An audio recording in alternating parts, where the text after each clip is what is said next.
Hello, what have we here?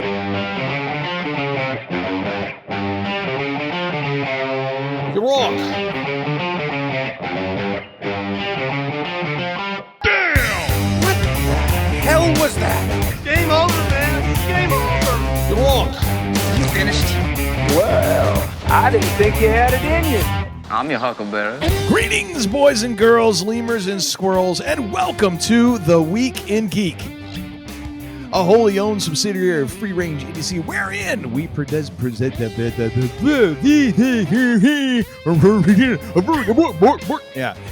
wherein we present our midweek dose of geekery for you, the people. Sit back and relax as we scrape the best news that we found off the bottom of the interweb shoe and tell you exactly how we feel about it. I am your Uncle Todd, and with me, as always, is the lead editor, chief bottle washer, and lead bourbon taster of The Week in Geek. I give you the man, the paper champion, the man they call Tim. That is the real fantasy football champion. Don't make me start cussing like 30 seconds into the show. Just don't do that to me, okay? Oh, I forgot to jump into my bit. What bit? The walking bit. I thought you would just save that for the Friday show. Are we doing that? All right, I'll save it for the Friday show. I've already spoiled it with... Pace yourself. Pace yourself.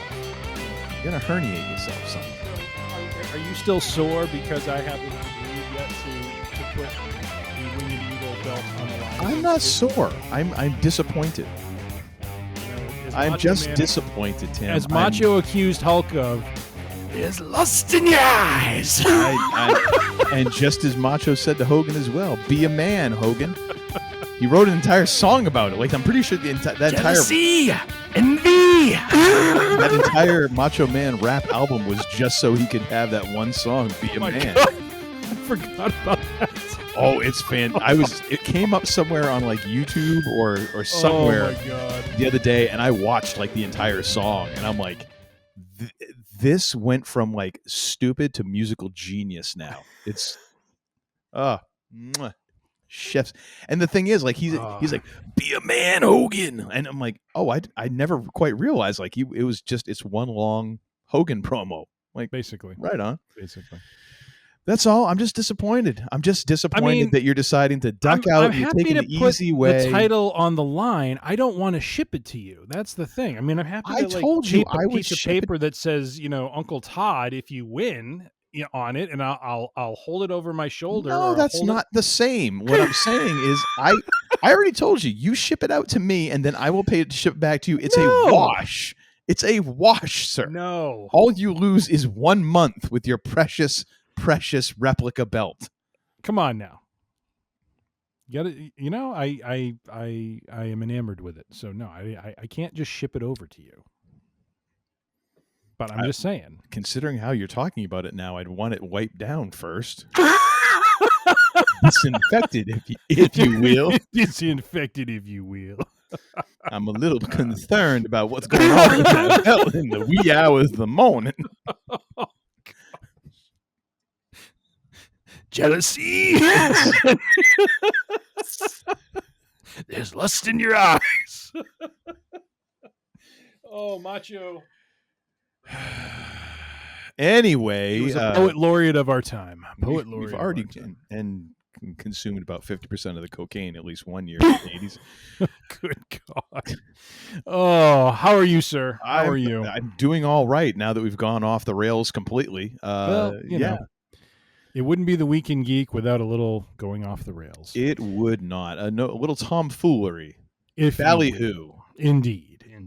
But doing well myself. Got the Fantasy League up and running. We're drafting next Tuesday evening, sir. I'm curious to find out what the... You said Wednesday.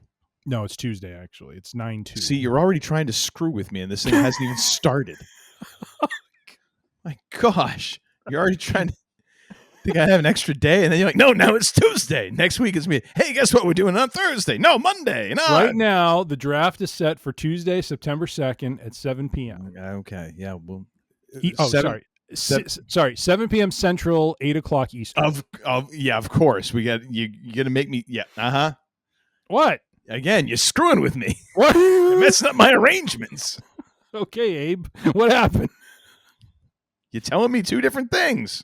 Sorry. You already know I get confused enough as it is without any, shenanigans. You do. And for those who are curious, last season, Where are we heading with this? My goodness. no, I'm simply talking about our. Let me find the standings here. Oh my gosh! You want to talk about that run? How about we include the run of games that I had at the beginning of the season, where I had the most points scored, and yet somehow I was losing every week. did. Like I have no idea how that was. This isn't Moneyball. It isn't about amassing the most points. It's about amassing the most wins. Exactly, but somehow I managed to get every single person's best game to the first half of the season. I know. It was uncanny. Almost Uncle rigged, Todd's if you team ask of me. the Gerard's Juggernaut, which now needs to be renamed because Gerard, Yeah. I don't think, is really the captain of anything at this point. Blay. No, Poor guy. He was given one season. What the hell? he was a placeholder. Let's be honest. They were just treading water until He was the bridge to Vrabel, baby. He was the bridge to Vrabel. But yeah, you're gonna have to come up with a peppy little, is it Vrabel for Vendetta? Vrabel's Vanquishers. There you go. I don't know. Got to go with something like that. But Uncle Todd's team went 7-8. He ended up placing in 9th out of 10 teams at the end of the season. This was the season of smote last year. The word smote was uttered quite a bit toward the end of the season. Why have I even Smoting, agreed to do this again? Why? Like, God made it perfectly clear to me that he did not want me playing fantasy football. Envy. There's lust in your eyes. I'm telling you right now, you keep waving that belt around on these episodes, I'm going to unannounced show up on your doorstep one day. Just so I can kick you in the nuts and walk away. It'll be worth the round trip airfare. It'll be worth a round trip airfare and trying to fight all the traffic and everything else. It'd be worth O'Hare at rush hour. Just show up. Boom! Taxi. And the man they call Tim ended up number 1, the champion of our fantasy league last year, and soon to be on his way to a back-to-back title run this season with the annual perennial contenders known as Quick Slants. Pride cometh before the fall. We may not look pretty when we play during the season, but we make it count in the playoffs, and that is what I did. I'm just saying. All hail the king. The funny thing is, like, you are one of the nicest people I've ever met, and yet you're just choosing this moment to be a complete douche canoe. I don't understand. I'm trying to heal it up here. You are the underdog baby face. I am the overconfident heel. I'm healing it up for you, my friend. Making it interesting. Making it interesting.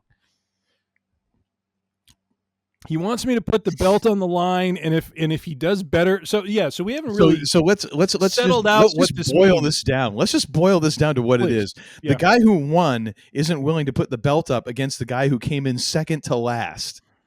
That's how much of a chicken shit he's being right now. folks, I don't want to ship this to him because So I'm afraid I'm never going to get it back. How dare you, sir? How It's not about you. It's about the Postal Service. I swear to God. All right, let's get into the Week in Geek. We're off to an auspicious start here, aren't we? Before our friendship disintegrates. Right before the eyes of the public. I love you, man. I want to give you an Everclear enema. 190 proof. Woo! Have you seen any of those videos of the people who are like the youngins who are trying to do like that thing where they're like doing a shot of Everclear with no reaction? No. It's got to be like it is. Like I'm so disconnected from the pop culture, and it makes the zeitgeist. Tide Pod challenge look halfway intelligent. Oh, Because I mean, like, Yeah, it's just stupid. It is absolutely asinine. Like something that is essentially jet fuel. And here, chug some of this. What is Everclear? Everclear is. Hang on a second. Let me Maybe I'm just look showing this up my because my, I want to my make sure I get this right. uncoolness and ignorance by asking the question. but- Everclear drink. Everclear is a line of rectified spirits produced by the American company Luxco. It is made from grain and bottled up to 95% alcohol by volume, which is 190 proof. Okay. It is. What does grain alcohol normally go at? I mean, a lot less than 190 proof. Well, I'm just saying because I thought grain alcohol was about as pure alcohol as you can get. Yeah. I mean, this is like not watered down, no nothing. Like this is just dry clean your innards. Mm. And then we have a safety and health risk section on Wikipedia. That's always good. Yeah. And here's great. So safety and health risks. The extreme alcohol concentration of Everclear presents two primary dangers: rapid alcohol poisoning and extreme flammability. The first subheading under safety and health risk is acute alcohol poisoning and sexual assault. We're just going to group those together. Holy crap. Okay. And then the second subheading is extreme flammability and flame jetting. Flame on? With a flash point of approximately 14 degrees Celsius, 57.2 degrees Fahrenheit, Everclear is classified as a highly flammable substance. Its high ethanol content causes it to behave like a commercial fire accelerant when exposed to an open flame. This can lead to flame jetting, where alcohol vapor escaping the bottle ignites and the flame travels back into the container, causing a violent expulsion of burning liquids. News reports and legal filings have described this effect as turning the bottle into a, quote, makeshift flamethrower, unquote. The burning alcohol, often with a nearly invisible blue flame, can adhere to skin and fabric, causing deep and extensive third-degree burns. In other words, kids, don't try this crap at home. And now you know why I will not send this bill to. This was introduced back in 1922. Oh my. Yeah. Interesting. And there's actually several versions of this, of 60%, 75.5%, 94.5%, and 95%.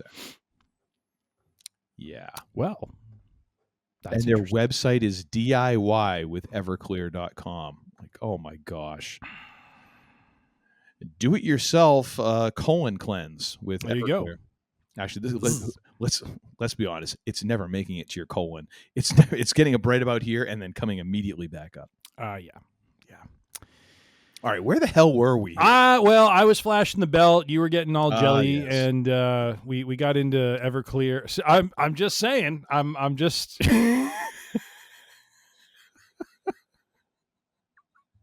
Oh yeah, there's lust in your eyes.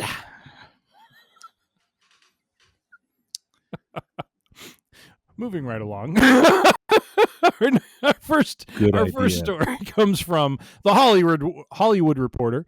WWE's premium live events are leaving Peacock earlier than expected, to say the least. Are forcing Uncle Todd and the man they call Tim to make some big decisions about how they're going to be viewing PLEs in the future, because apparently the gravy train on Peacock is about to come to a screeching halt.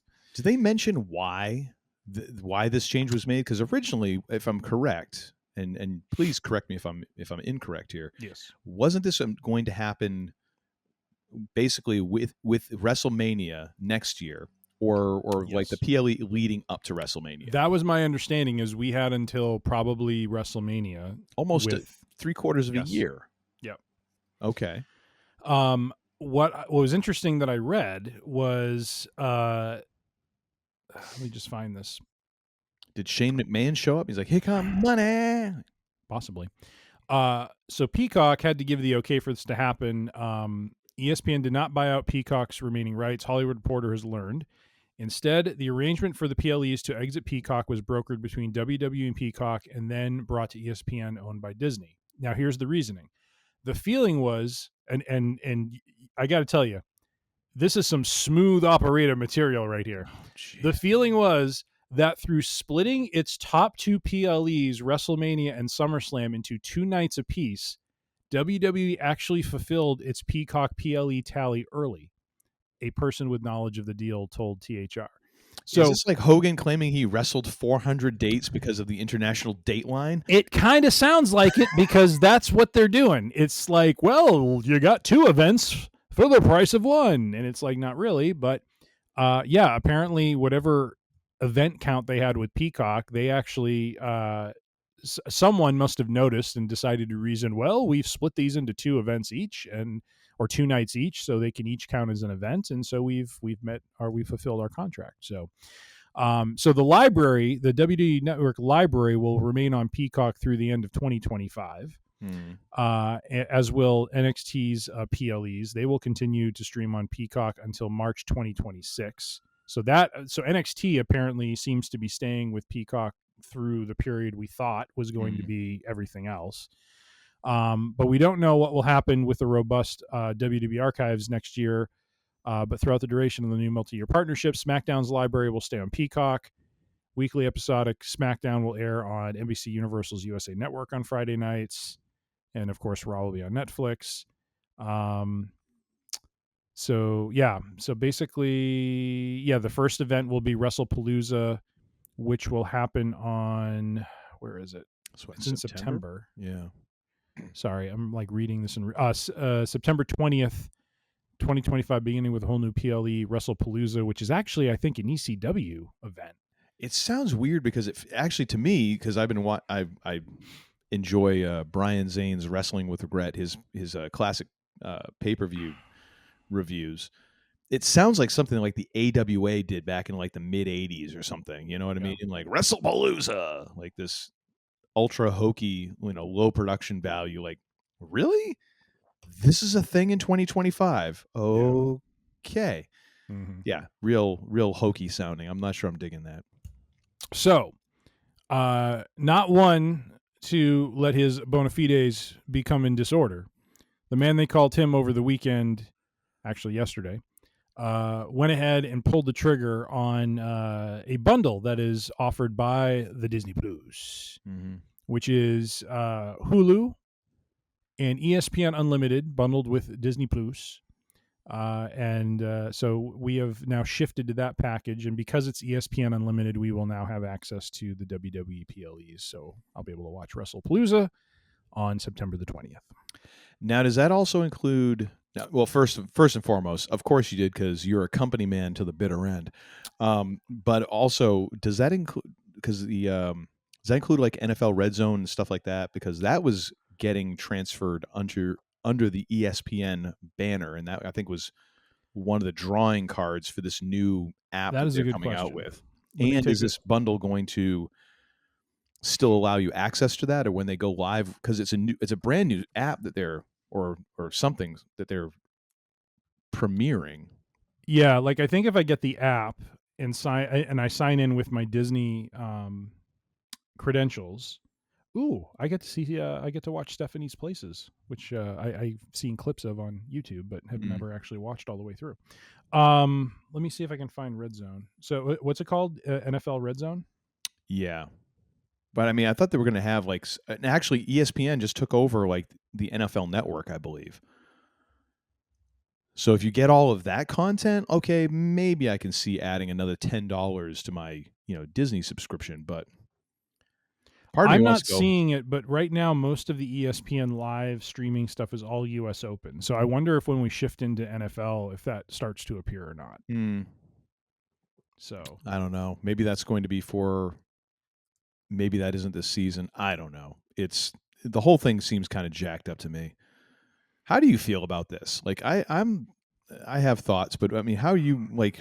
I know you bought in and you're making sure Uncle Paul gets your money, but I wasn't thrilled. I mean, I liked, let's be honest. I liked the Peacock setup. I mean, I was paying, not a crazy amount for Peacock. I was getting, top tier PLE events and they were well done and, never had an issue with the service. And I mean, I shouldn't say that. The only issue I had with the service was if I didn't watch right on time, that Mhm. it was spotty what would happen afterwards. Like sometimes I would come in, be able to rewind to the beginning, watch all the way Yeah. through, and then all of a sudden that seemed to disappear, and you were like stuck in where they were. You couldn't rewind, so you missed everything. You had to like watch the parts you missed like later on, which is kind of a pain. Not to mention not having like a little preview when you're scrubbing around, so that you Yeah. can actually tell where you're at. You're just kind of Yes. blindly guessing. That always kind of pissed me off because I'm like, this is a thing on a lot of other players. Like, how come this isn't a thing here? You know, Yeah.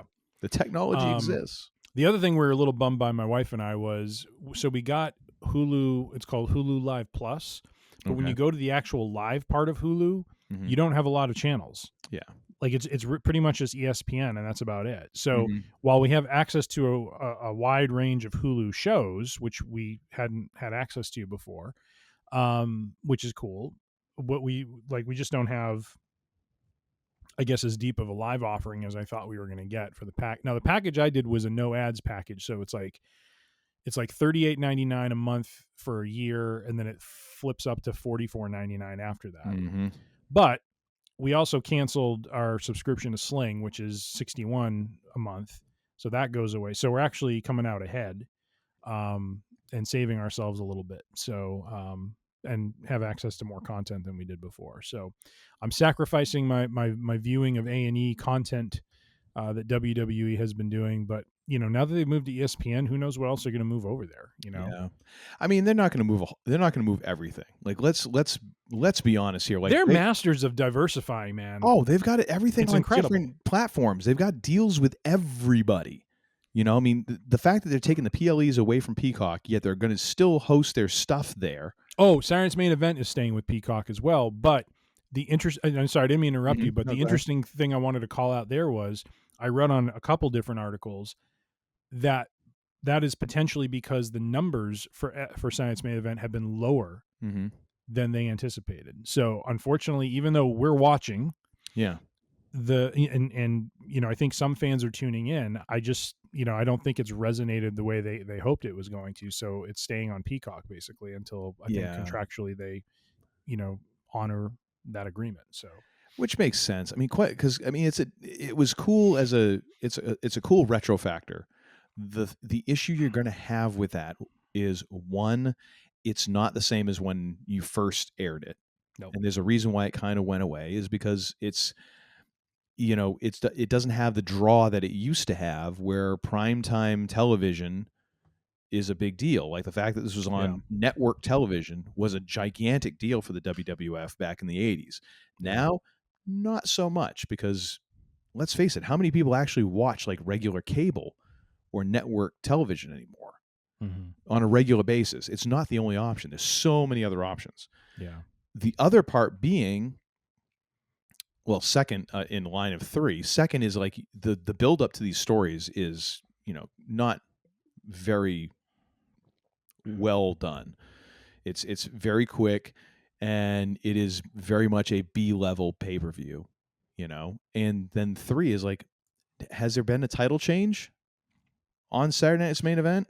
I think you've just hit on. I think the biggest issue is that not that every Science Main Event had something of consequence happen, but there was something noteworthy or newsworthy that typically would happen on the show that made it like must-see viewing. And I don't feel they've turned it in. I think they tried the first couple to kind of ease into it and showcase the talent and try not to show too much of the circus aspect of pro wrestling, but like I really feel like they've tried to do a sincere job in presenting it as sport in a way, because the presentation is definitely improved. But like we've talked about, I think they missed a major opportunity to have Ron Killings, go over on Cena, and Cena a week or two later could have just won number 18. Who cares, right? I mean, this is his final run, but man, what a moment that would have been on TV for Ron Killings to win the world title on Science Main Event. I mean, that, and then people, fans would have perked up and be like, oh crap, I better actually go watch this show, because something could actually, like, that's the thing. They haven't put anything out there to make fans feel like this is must-see viewing. I feel like the one moment that you kind of had like something like that was Cody and KO. That's Yeah, that's But true. I mean, again, that was a story that wasn't just thrown together for that show, and so many of the stories have been like thrown together for the show, and then they just kind of disappear afterwards. Yep. Yep. And that's too bad. It is. Not surprising It for is. me in terms of like this whole shindig. One, it quite honestly, it rankles me that this was going to be next year, and all of a sudden now it's like, oh, and by the way, it's next month. Like that just kind of pisses me off, anyways, because it's such a, because it makes you, it's an inconvenience to you as a consumer. I mean, you had your streaming service, like you've got to give. I mean, you don't have to, I guess, apparently. But if you're doing good business, you should give people more time to adjust and make change. And a month is not enough, especially with these streaming services. Like me canceling Sling, like I don't get any refund. Like I get Sling from now through next, I think, middle of September, when our bill would have come up, and then it goes away because we've canceled, we're not paying anymore. I would have much preferred to have the cash back, to be honest with you. I mean, I don't really need to watch it. I mean, I will because it's there. But I'm really just watching it for A&E, and that's really, I'm not going to pay $61 to watch A&E only. So no. So it kind of it gets under my skin for that. Yeah. And that it's, I've said this before, I don't begrudge a company making money. Like that's what you're doing. That is capitalism, is the pursuit of, of cash. Mm-hmm. What irks me is just how naked the cash grab is. And feeling like, okay, but as a consumer, what am I getting for this? I don't feel like I'm getting a great bang for the buck on this.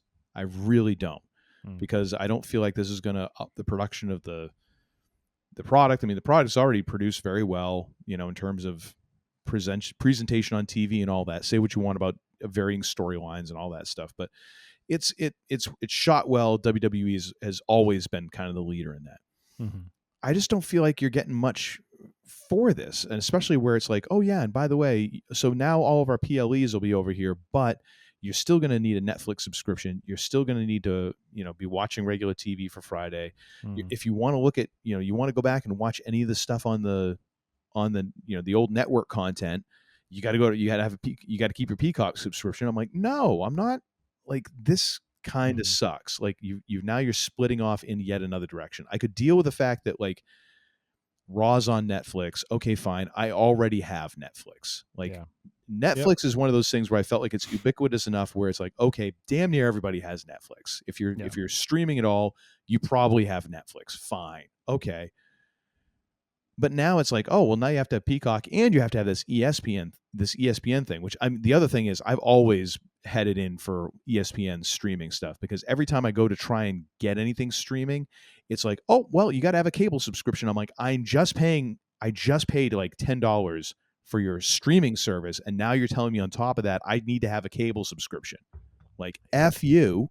Yeah.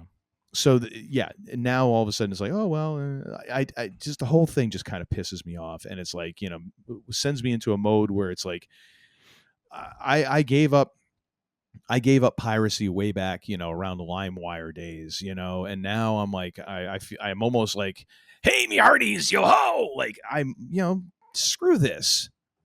I will find alternate means to get my WWE fix. And it has me in a mind of hoisting the mainsail. And ladies and gentlemen, swashbuckling Uncle Todd has now graced us with his presence. I don't know about that. I'm getting close to 50. I don't know how much buckle is left in my swash. The great irony, my friend, in all of this is last night, as I was doing some stuff down here in the man they call Tim HQ, I hear upstairs the dulcet sounds of the U.S. Open, and there is my wife sitting on the couch watching tennis on ESPN, and I'm like, this is wonderful. I'm happy to see you enjoying this newfound service that we have. So but yes, so that is how we roll right now in this family, is watching some Sunday evening tennis. Well, that's good. So glad you can do that. All right. Enough of our belly aching about PLEs and Uncle Todd Yeah. shaking his fist at the sky when it comes to ESPN and their streaming service. Shake harder, boy. From our friends at, I don't know if this is superherohype.com.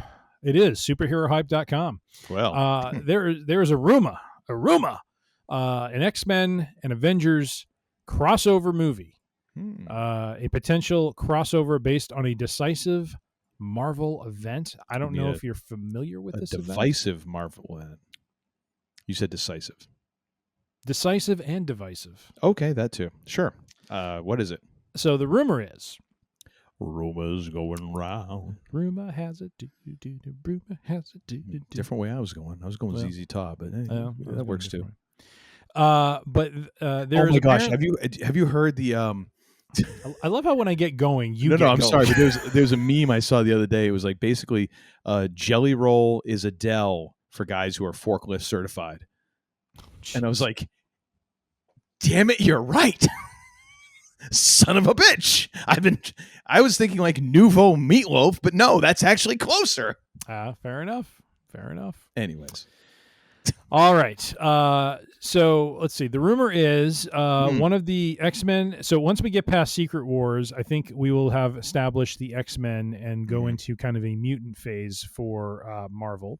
Yes. That is the working theory. We'll be mutating the Marvel universe. Indeed. And so the crossover movie project that Marvel is planning to make is called Judgment Day. Are you familiar with the Judgment Day arc? It sounds vaguely familiar. All right. Well, here a description of the event reads thusly. Right on. The X-Men have achieved immortality, and mutants have taken their place as the dominant species on the planet. Okay. Ready? Yeah. Uncle Todd's favorite group's about to appear. The Eternals have discovered long-hidden knowledge about their species, including a devastating truth about mutant kind. Back from the dead. The Avengers have come into direct conflict with the Celestials and are currently using a fallen Celestial as their base of operations, slowly unlocking its secrets. When the Eternals brazenly target the mutant nation of Krakoa, the Avengers try desperately to de-escalate a potentially apocalyptic war, but this is no simple conflict. The Eternals' purpose cannot be denied, and mutant kind's future will not be threatened. And after the opening battles, new players and revelations for both sides will emerge as the inhabitants of the Marvel Universe are judged, in all caps, judged, by the greatest power they've ever come into contact with. Kevin Feige. So, the last line of this article states, this is just the person writing this, Judgment Day received mixed reviews from fans and critics. This is the comic arc, with some praising the event's scale and tone and others criticizing the storytelling and the ending. Ooh, well. So, with all that being said, sir. Wait a minute. Are you saying that the comic books fans were divided on something? This was decisive and divisive, my friend. So, Nerds and geeks. Just. Mass hysteria. Yeah. And no deodorant. Well, this is it's interesting. How about we just get through Secret Wars and Doomsday first? I'm thinking it's a nice thought, but I mean, sweet mother of God, like we're just kind of getting things back on their feet again. Let's tread lightly, shall we? I think so. Like Tin Cup, be humble. Just make fairways. You know, that's all we're asking right now. It seems. I mean, it's kind of a leap too to go from if Secret Wars is in fact going to kind of establish the X-Men, and then all of a sudden we jump into the X-Men have achieved immortality. It's like, where the heck did that come from? Yeah, I mean, although the thing is, like, the X-Men are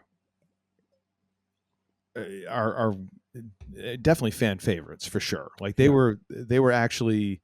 I kind of got into Fantastic Four and X-Men around the same time when I was still doing the comic book thing, and even though Fantastic Four definitely have the lineage, I went for the X-Men in a big bad way, and you have to be kind of somewhat distinctive here because like the 80s on X-Men, because before, I mean, you have like X-Men were like kind of an OG Marvel book, if I'm remembering correctly, because back in the day that was like Professor X, Cyclops, Jean Grey, Beast, and I think Angel were the X-Men then. And then then it takes longer before you start getting into like, kind of the redesigned X-Men where you have Cyclops, Jean Grey, Wolverine, Colossus, Storm, Nightcrawler, some of the folks, Gambit, the folks that we're kind of more familiar with now, Rogue.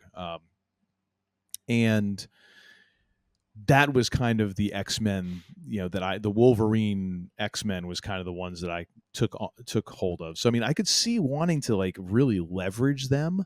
Mm-hmm. But yeah, you're right, man. Like that would have to be, you'd have to be thinking so many phases ahead, because literally it's going to take a while to set up this whole Secret Wars Doomsday thing. I mean, you're talking about getting into like phase 8, 9 here in order to pull that off, which, hey, could work. I mean, but I mean, it does call into question, like, just how long is this ecosystem sustainable? You know what I mean?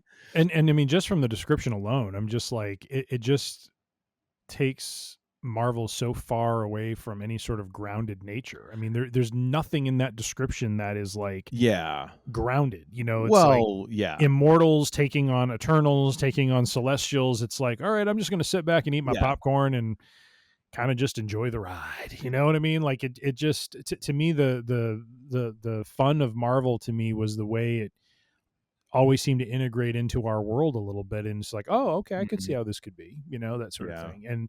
And understandably, a lot of those stories have been told, and so now we're moving into the more fantastical and the more fictional side, and so now it becomes less grounded, it becomes more fiction-y, sci-fi-y, and that sort of thing. So I suppose it's a trade-off, right? It's part of what we signed up for. True. I mean, and this is another great example of like some things just work better in comics, and having like an entire like almost alternate branch of this stuff happening that everyone's like, oh yeah, well that was just a story, and here's still the main trunk of what's going on, or just like, hey, and guess what? A new artist and new editor took it over, and like everything's different now. Yeah.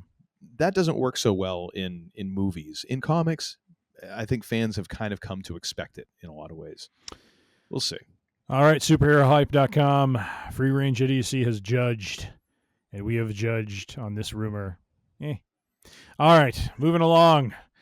From our friends at gamesradar.com, the Avengers Doomsday cast just got even more chaotic, as it turns out Ryan Reynolds might not show up as Deadpool after all. What? Will we or won't we see the Merc with the mouth in Avengers Doomsday and Secret Wars? What happened? Like, yeah, what did happen? Because I would think with all the money that has come out of the Deadpool franchise. I think this is just a much to do about nothing sort of rumor thing that kind of popped up. They're ginning up a little controversy. I think so. Controversy. There has been, news that, Deadpool would be part of this, and his return was confirmed right after Reynolds posed a tease to Instagram when, they first announced the upcoming Avengers movie, and they went through and did the, that whole cast run through, I think, or something. But another report claims Reynolds will not be part of this cast. According to Deadline, Reynolds has not been seen on set in London, and he's not going to be in the film at all, nor is he going to be in Avengers Secret Wars. This report claims that Reynolds was having fun with his Instagram post, too, as the logo was first seen in Deadpool and Wolverine.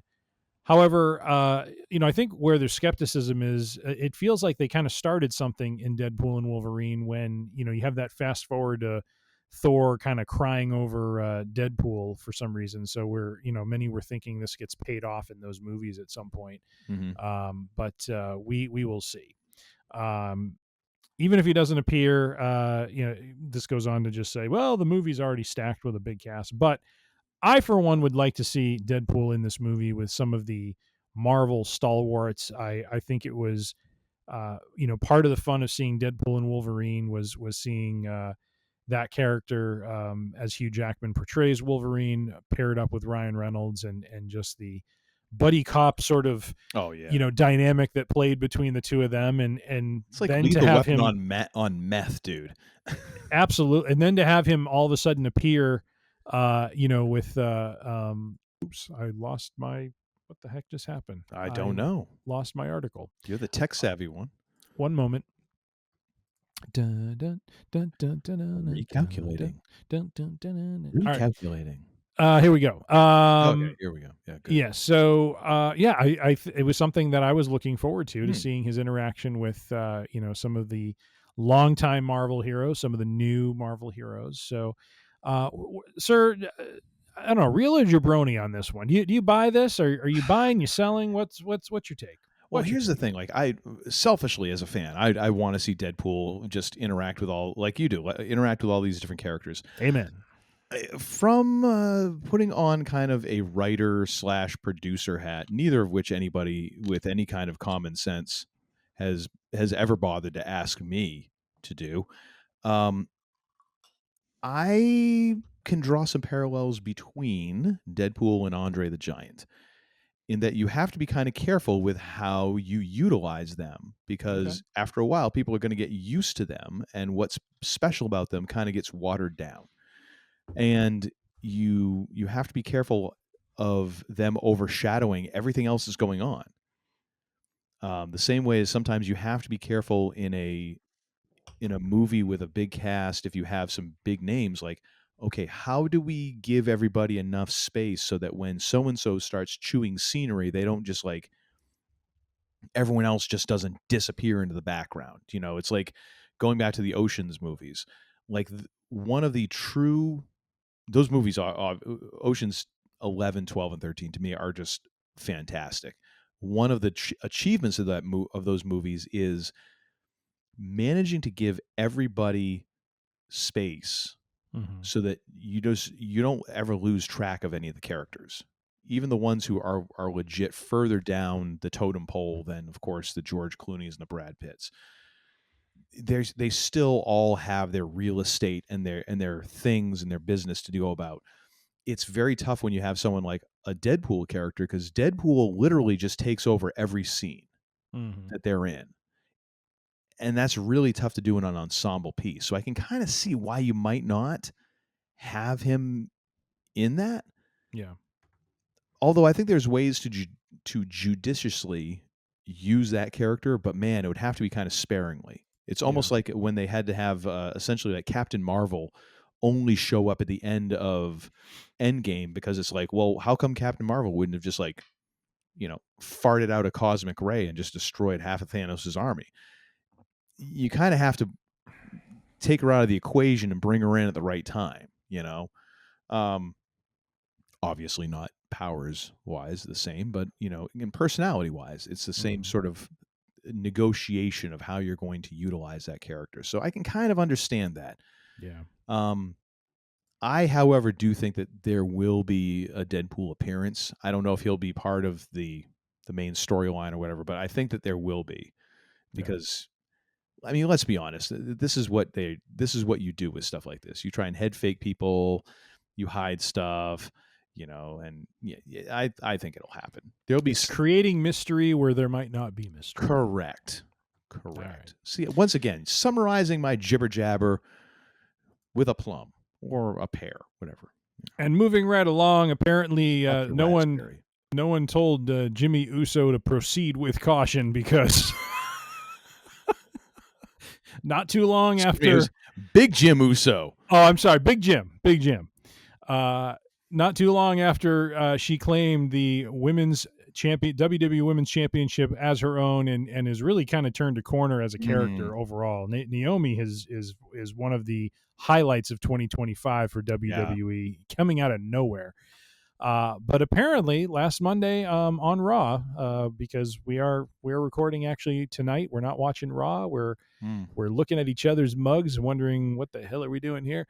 But nonetheless, Naomi announced last Monday she and Big Jim are expecting, and so very, very. And I got to say, probably one of the things that I really enjoyed, seeing from that whole thing was the way she so masterfully, and again, I never thought I would use the term masterfully with Naomi, just because she's just never really been on my radar as kind of a top woman's talent. She's been, to quote the good old JR, she's a solid hand, no doubt, but has not broken up into that echelon until now. And my God, she wove very deftly through not shutting the crowd down when they applauded and cheered and supported the fact that she's about to become a mom. But she navigated that back into her heel character Mm-hmm. as she was basically putting all of, in her words, the other heifers on notice. Apparently that's the term she uses for the WWE locker room, not mine. Sorry. But she's putting them on notice that they are going to be holding her title, and she will come back, apparently potentially still breastfeeding for all we know, but we will see. No, just a fantastic job, just kind of weaving that whole storyline in there. I got to imagine for her too, that's got to be, it's got to be like mixed emotions, right? Oh, On the one totally. hand, undoubtedly happy to be starting a family and welcoming a new child into the world, but at the same time, right at this point in her career where she's just turned this corner and really just was on the warpath and just had a lot of momentum. You know what?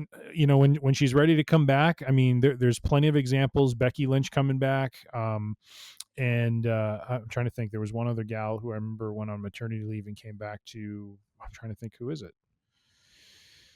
I don't know if I'm thinking of one of the Bellas, but I mean, even if it's been done. Even if you're not dealing with maternity leave, I mean, there's for injury purposes, like several long absences. Right. There is definitely a way to come back. There's precedent there that it's not the end of your career. You know what I mean? Correct. Like, you can come back, the fans will remember. Yeah. And she undoubtedly will come back with energy, with fire, with gusto, and we'll take the women's division by storm. Yeah, Gusto. Chef Gusto. That's right. From Ratatouille. Like the ghost of that would actually be a really interesting thing, like a Chef Gusto ghost, like right there. Oh. Remedy. Fair enough. I love that movie. Anyways, but nonetheless, thoughts, sir, on Naomi's announcement and just the timing of it all. I meant to watch this. It came up on my YouTube because I didn't get a chance to watch Raw last week, and I started watching, and every week for the last few months has been kind of a train wreck for me. It's just how big the train wreck is and how quickly it moves. So I started watching it and then just kind of lost track of it. But I did catch the beginning, and I will say, first and foremost, I mean, congratulations to Naomi and Jim Uso. As I understand it from the little bits that I've read, like apparently this has been a long train of coming. Like that's kind of a loaded sentence, anyways. It's been a struggle for them. They have kind of been trying for a child for a long time, or at least a while. And so for any couple that is going through that, I mean, that's a tough thing, because it's like producing more human beings is like one of those things that you're just like, well, this is what you should do. And when you can't, I imagine there's a ton of baggage with that. So I'm very happy for them that they are getting to experience something that they obviously wanted for quite a while. And that is obviously going to be a great thing for them, and wish them all the best luck and all the smooth sailing through the entire process. I also really appreciate how fans now are savvy enough to step outside of some of this and to give the wrestler, to paraphrase Aretha here, foreshadowing to our Friday episode, give them their propers. Mm-hmm. And to understand, like, oh, okay, good on you. Like, yes, we appreciate you. And that was kind of nice to see, because like you were saying, like, the fans will remember. Well, the fans will remember if you go away and you have a strong character, like you have a strong image in their minds. And to what you were saying, like, Naomi just didn't really have that. Like, she had that kind of glow thing and all of this, and she was a good hand. Like, she could always be counted on for a couple highlights, but other than that, it was like, oh, this is Naomi. And now she kind of got this bankable character. Like, she has this character that is something different that people latched onto as a heel. And good for her, number one, for really being part of that. Like, I know that it's creative and all that, but I mean, she's the one who has to go out and make it work. So she gets a good part of the credit on this. Good for her getting this character over and getting to a point where she can step away knowing like, yeah, when I come back in like a year and a half or however long she decides to take, they're going to remember me because this character stands out. Yeah. From a lot of in a division, like the WWE women's division has had a bit of criticism in terms of like so many women, and you've said yourself, like a lot of and I've said too, like a lot of the you get out of like the top 3 or 4 wrestlers in the women's division, and they kind of all start blending in. Like they haven't been given enough TV time, and enough creative muscle hasn't been thrown behind them to start really differentiating some of these characters in a meaningful way.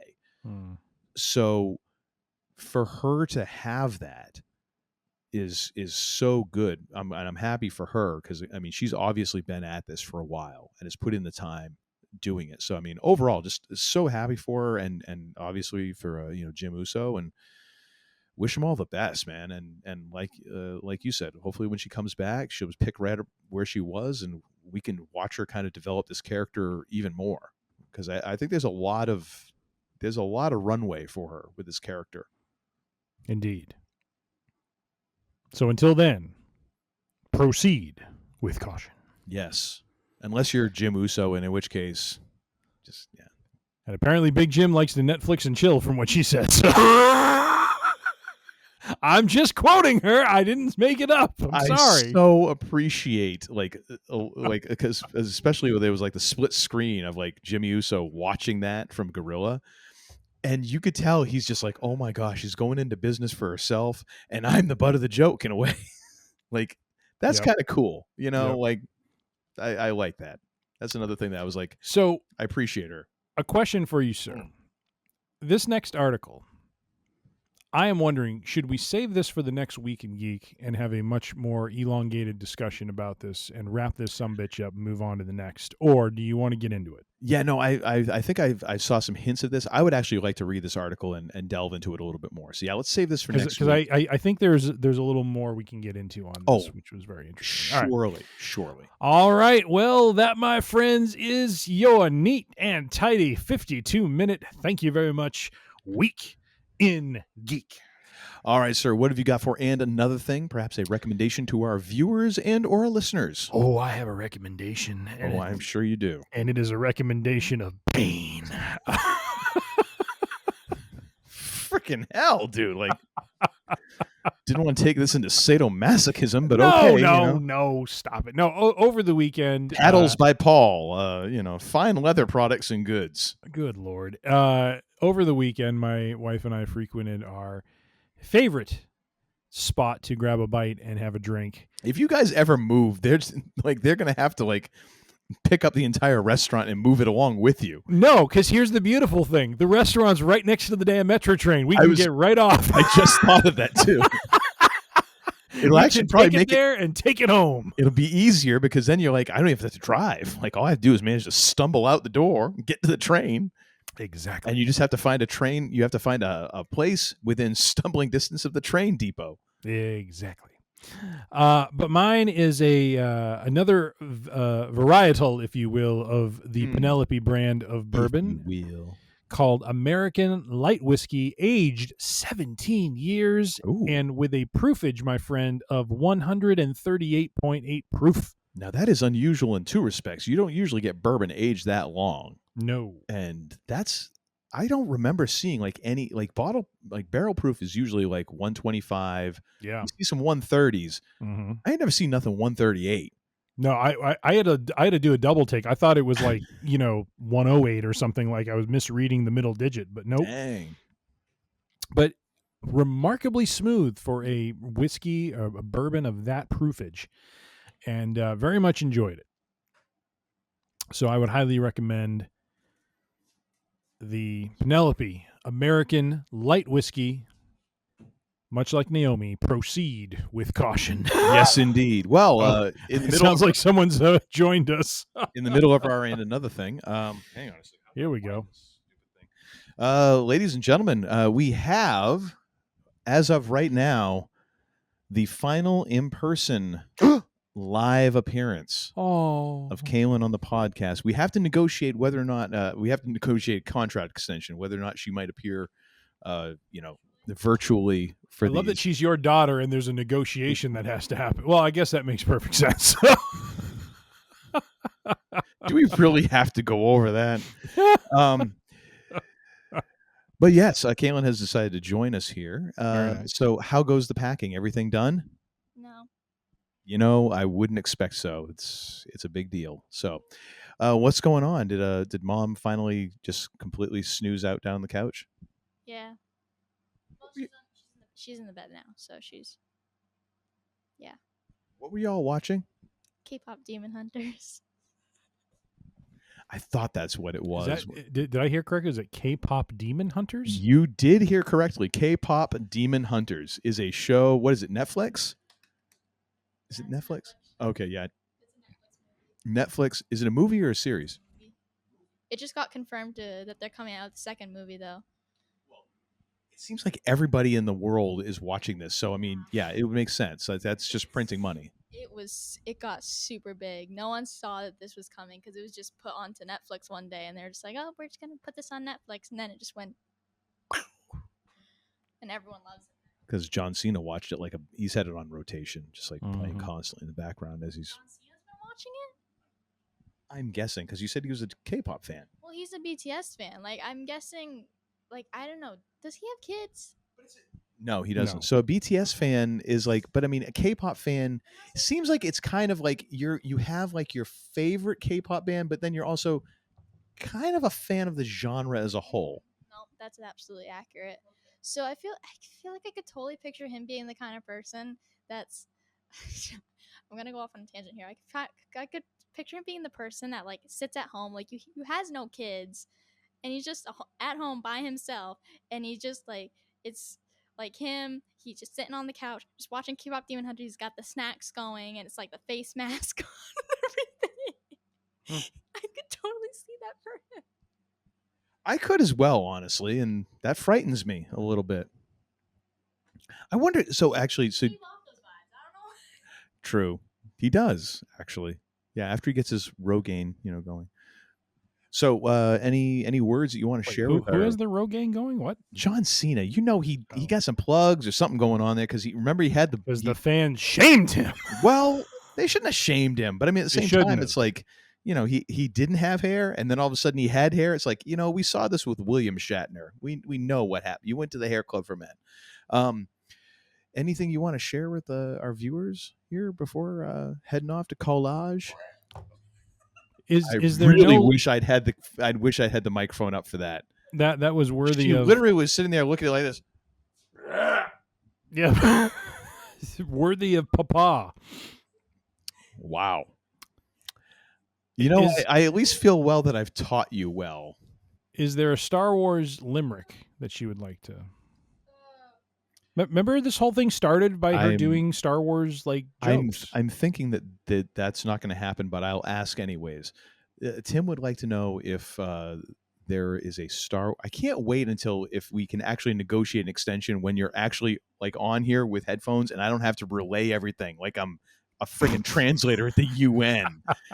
I should know this. It's a historical figure. Oh my goodness, it's a historical figure. And he's known for that. He's known for translation.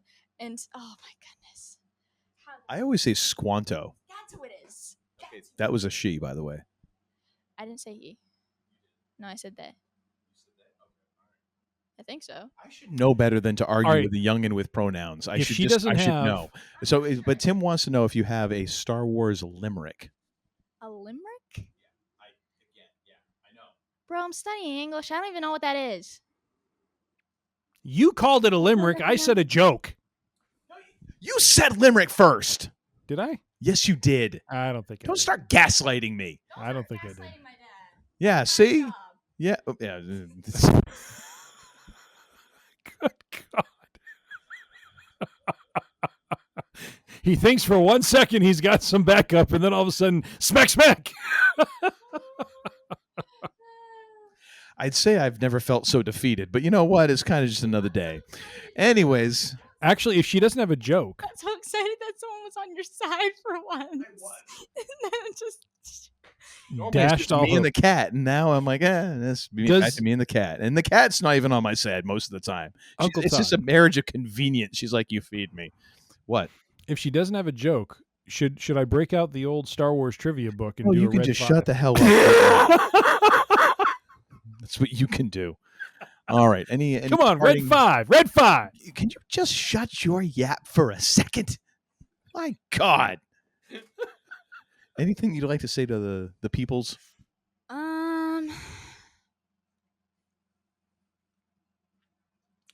I don't know. I don't have anything like ready off the top of my head. Anything profound to Um, share with us?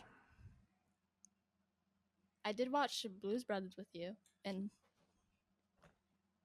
it is pretty good. Which we'll talk about on Free Range Idiocy Friday. But so, what's your quick kind of book report review? It was pretty good. I'm gonna be completely honest. Like, it's not a movie that I could. Like, it's not one of those movies that I could go into being like, oh, I don't want to watch this movie at all, like beforehand, and then completely hate all of it throughout of it, and then come out of it being, oh, like I hated that movie. It's one of those movies that I can't do that, where it's like I go into hating it, and then I'm like, oh, dang, this is actually a good movie. Crap. But I'll take that.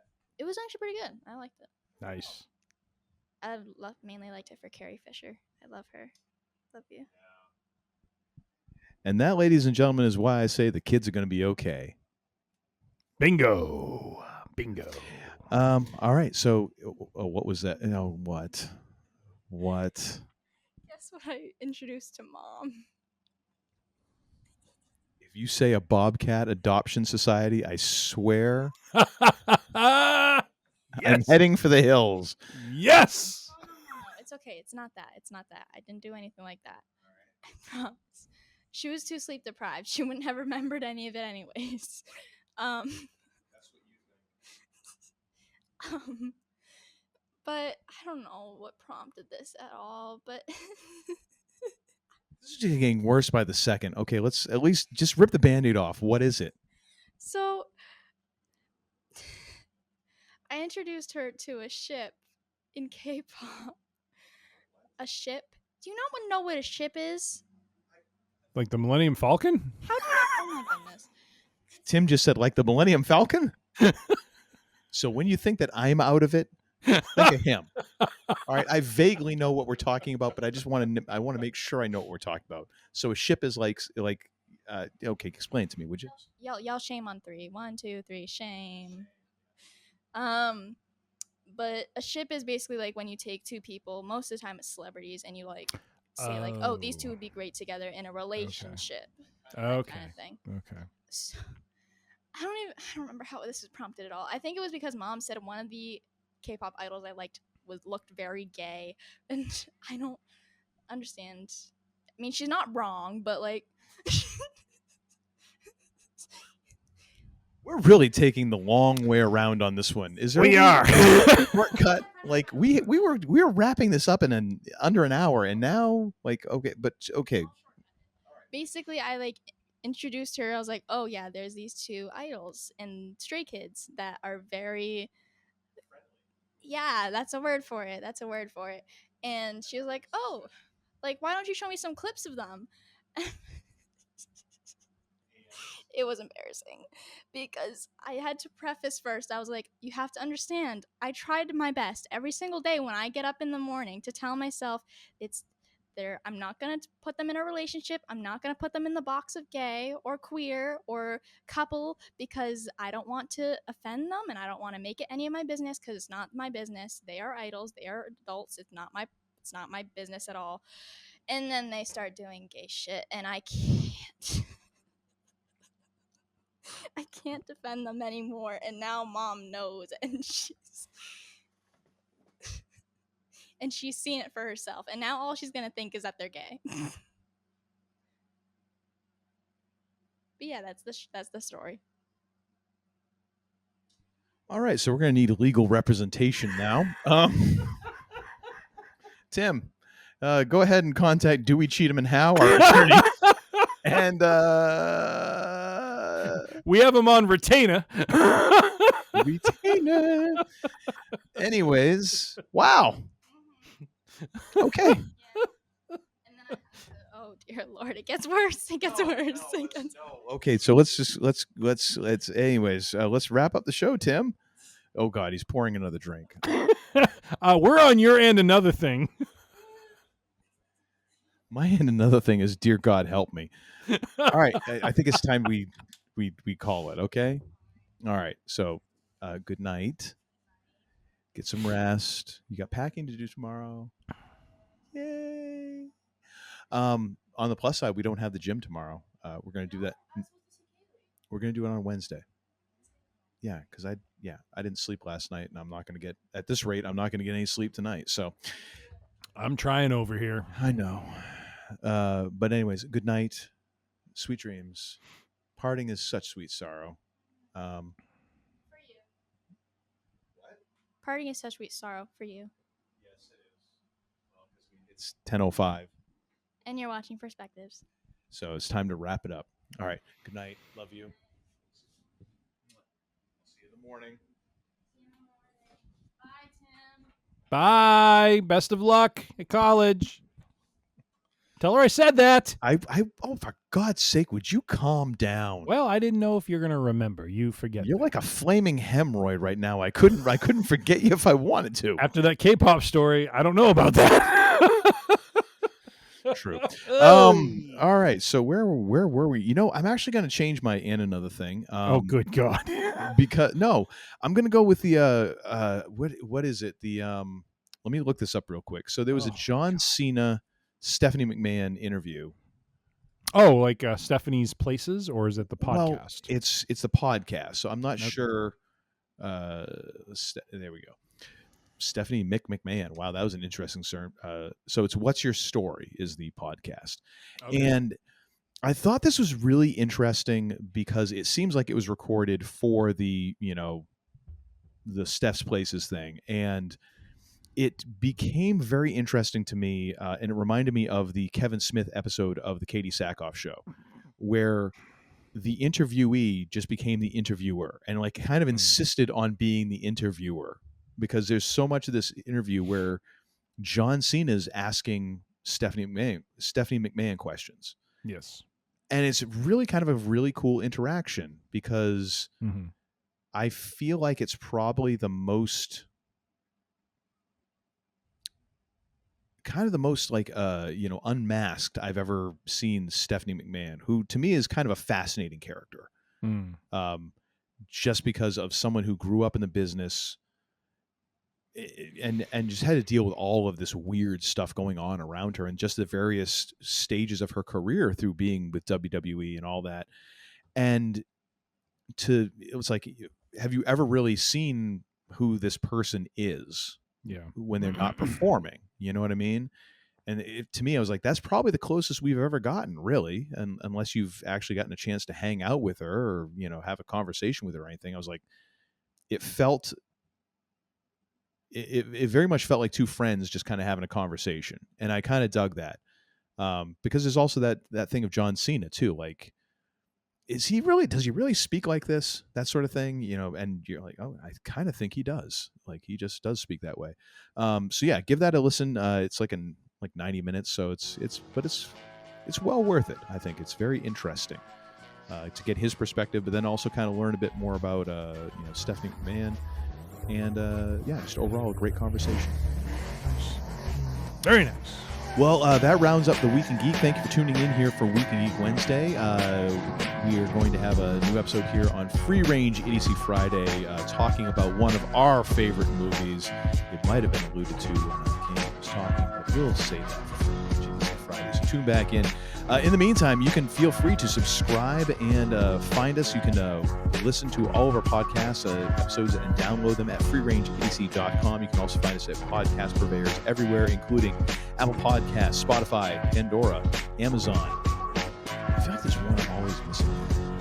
It's not Google, because we killed that sumbitch off. But all the major podcast purveyors. Oh, Podbean. You can find us there as well. And you can also find full video episodes on our YouTube channel as well as on Spotify. We are on the social medias, Facebook, Instagram, and YouTube.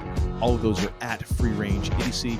If you have any thoughts, questions, concerns, things you'd like us to talk to, or just mention your name, hell, we'll do that. It's not like anything we're doing is, really doing all that much. Send those to Tim at freerangeidiocy.com, and he'll get back to you ASAP, if not sooner. And, sir, now I'm going to hand this off to you. Take us on home. What do you got left to say to these people? You suspect. We don't know what your reputation is in this town, but after what you tried to pull today, you can bet we'll be looking into it. Good day, ladies and gentlemen, and until that day comes, keep your ear to the grindstone. Woo, yeah! Son of a bitch took my line. Now get the hell out of here!